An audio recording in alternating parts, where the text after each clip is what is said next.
to see and discuss how design can be a transformative tool for positive change in the world today. This year's theme is Design is Relational. This idea emerged from a comment Sergio Palaroni made last year, which was 90% of the impact of his buildings were not from the physical buildings themselves. What he meant by that was it's the non-physical effects that had the most impact: empowerment, memory, collaboration, and the relationships created by the act of building. This is a wonderful way to view our work. It shows us another way that creativity can leverage our limited physical resources.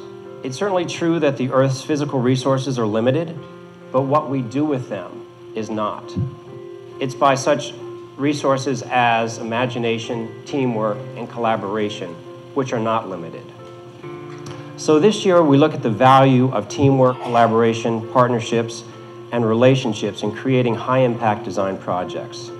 Not just because it sounds like a good way to get along, but it is a critical part of meaningful design.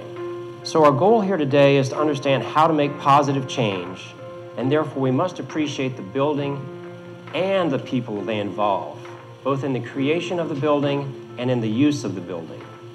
Only by understanding both, the building and the people, can we be effective change agents and do the most good.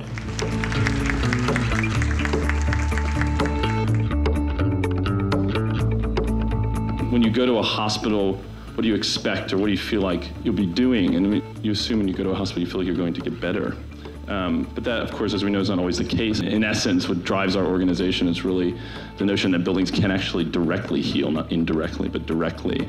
If they're making people sicker, they can also make them healthier. For those individuals who are coming from the outside, it's really important to give them a true sense of who we are in Okiawingie, what we're all about. The two words partnership and opportunity are particularly resonant for me as a sort of community designer and architect. Partnerships bring about opportunity. It's developed out of relationships.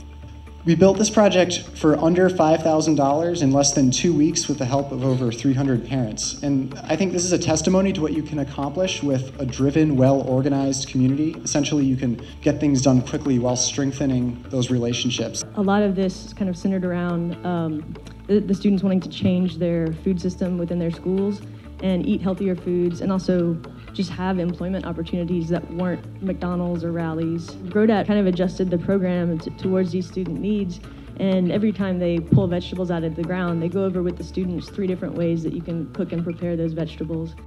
Manheim Park neighborhood sits in the urban core in Kansas City, Missouri. If anyone has ever been there or lived there, you know that our city was built intentionally to divide cultures. And I just thought that I could go up to my neighbor and say, would you please pick up your trash and mow the lawn there? And so I learned real quick, you don't do that. You have to build a relationship.